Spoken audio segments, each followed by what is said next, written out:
Assalamualaikum warahmatullahi wabarakatuh. Alhamdulillah. Tsumma sholatu wassalamu ala rasulillah. La hawla wa la quwata illa billah. Rabbi shrah li sadri wa yassir li amri wahlul 'uqdatam min lisani yafqahu qawli. Baik anak-anakku sekalian, sebelum kita belajar di hari ini, seperti biasa kita niatkan terlebih dahulu agar kiranya apa yang kita dapat semoga menjadi ilmu yang bermanfaat dan tentunya bermanfaat untuk kehidupan di dunia kita ataupun di akhirat kelak nanti. Mari kita sama-sama niatkan. Bismillahirrahmanirrahim. Nawaitu ta'alluma wa ta'lima wal ibadata wal istifadata wal hatha ala tamassuki bi kitabillahi wa sunnati rasulihi wa dalalata alal huda wal khair. Amin ya rabbal alamin. Masih melanjutkan pertemuan pada minggu sebelumnya, ya, yaitu masih membahas tentang mad atau bacaan panjang.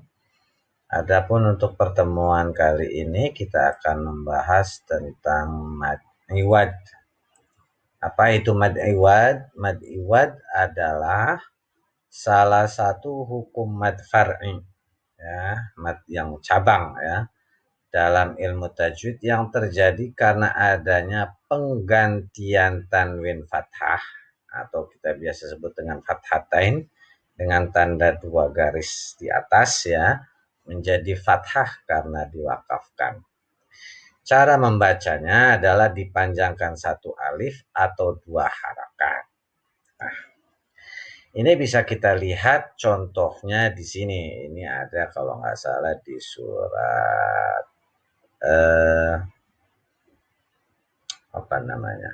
surat An-Nasr. Afwaja, ini kan bacaannya afwajan karena ada tanwin.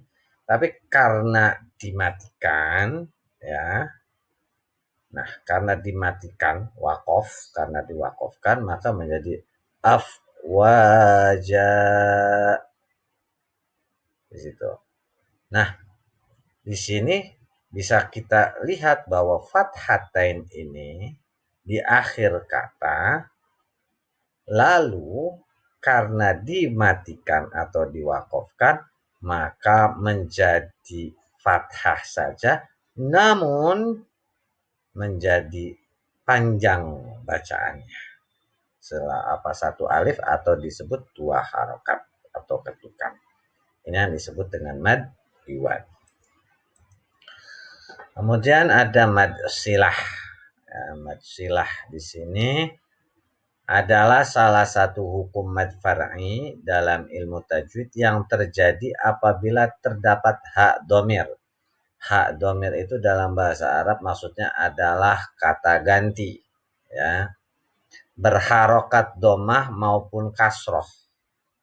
Berharokat domah maupun kasroh terletak di akhir kata, ya, terletaknya di akhir kata, tidak dibaca wakof, tidak dibaca sambung dengan huruf berikutnya, dan sebelumnya adalah huruf yang berharokat hidup, bukan mad.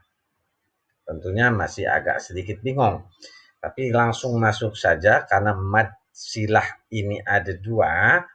Kita masuk mad silah yang pertama itu mad silah qasirah. Adalah apabila ada hak dhamir berharokat dhammah maupun kasroh, ya, yang tadi terletak di akhir kalimat, tidak dibaca wakof, tidak dibaca sambung dengan huruf berikutnya, dan sebelumnya adalah huruf yang berharokat hidup, bukan mad, sedangkan huruf sesudahnya bukan huruf hamzah. Cara membacanya adalah dipanjangkan satu alif atau dua harokat.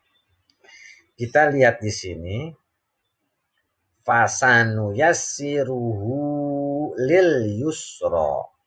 Ini bisa dilihat di sini. Di sini terdapat hak domir berharokat domah maupun kasroh. Nah, di sini domah, ya, hak domir berharokat domah ataupun kasroh. Kalau di sini domah. Terletak di akhir kata atau di akhir kalimat.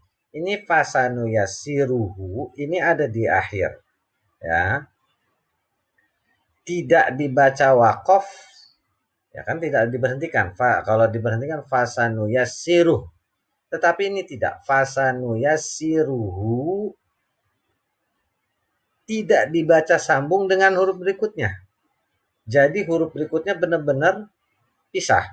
Kalau di sini kan fasanu yasiruhu, harusnya ada yang mati di sini. Tetapi ini beda. Kata ini dibacanya terpisah. Fasanu yasiruhu lil yusro. Sekali lagi ininya berpisah ya. Nggak diputus, nggak diwakofin juga, nggak diwasol juga. Ya. Dan sebelumnya ada huruf yang berharokat hidup.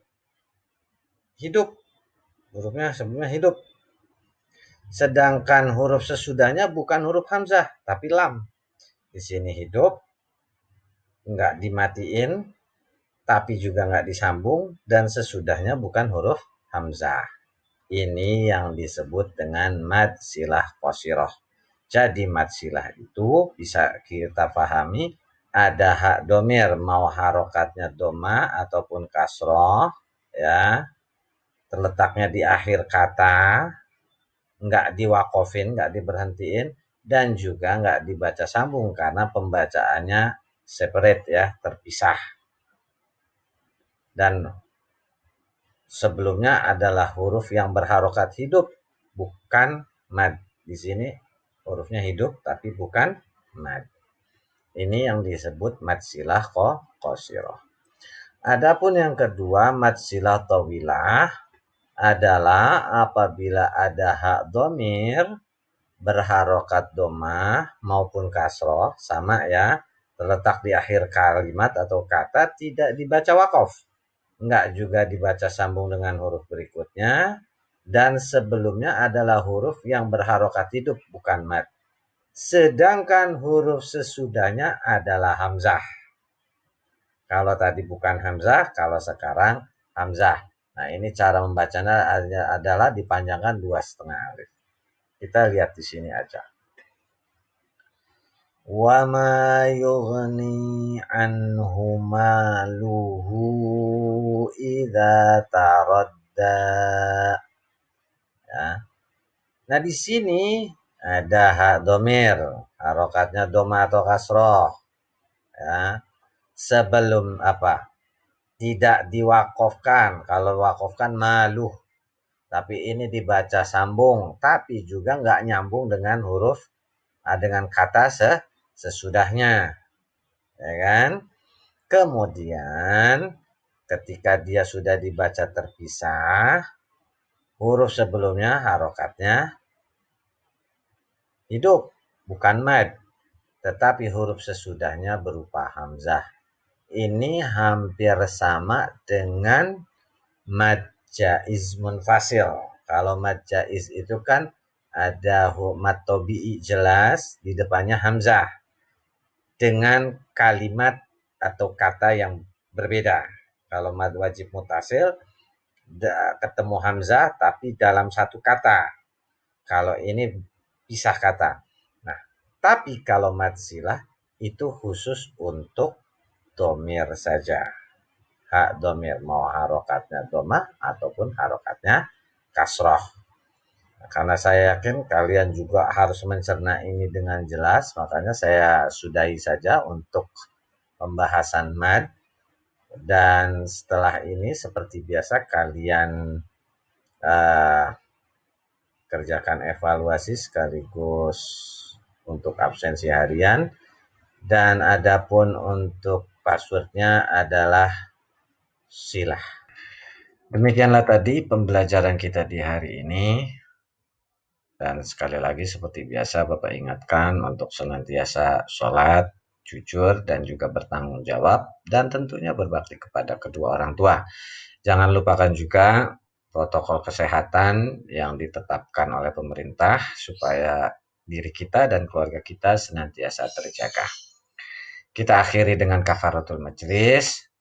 Subhanakallahumma wa bihamdika asyhadu an la ilaha illa anta astaghfiruka wa atubu ilaik. Walhamdulillahi rabbil alamin. Wassalamualaikum warahmatullahi wabarakatuh.